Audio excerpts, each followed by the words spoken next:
Danes smo priča jezdenju valov na Dravi. Teh prizorov nismo ravno posebej vajeni. Zakaj pravzaprav gre? V bistvu gre za tako imenovani wakeboarding, kar pomeni deskanje na vodi. Predvsem tu lahko počnemo ali za tako imenovanim jetom, torej vodnim skuterom, ali pa za, tako vidimo v našem primeru, za čolnom. Odkot izvira šport?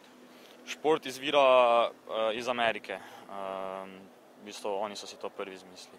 Verjetno Kalifornija ali kaj podobnega? Verjetno nekaj takega. Zdaj točnega podatka nimam, ampak glavno vem, da Američani so si izmislili.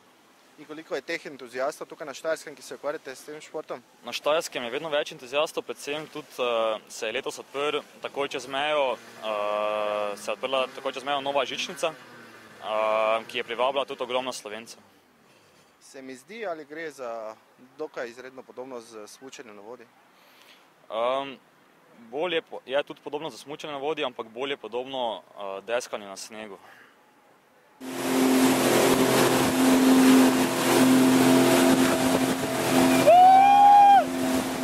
Zmeraj so me privlačili adrenalinski športi in nekako, ne vem, probal sem skoraj vse in ne vem, enostavno me je privleklo, vedno sem imel rad vodo in to je to.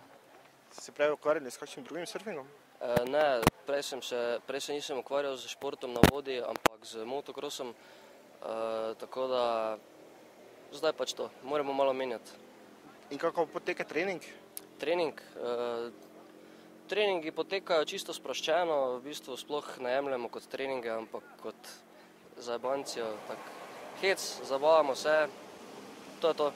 In danes je tekmovanje ali to samo predstavitev? Ja, to je bolj ekshibicijske vožnje, potekajo, ni tekmovanje, ni sodnikov, ki bi ocenjevali trike, ampak toliko, da se naredi nekaj za promocijo tega športa.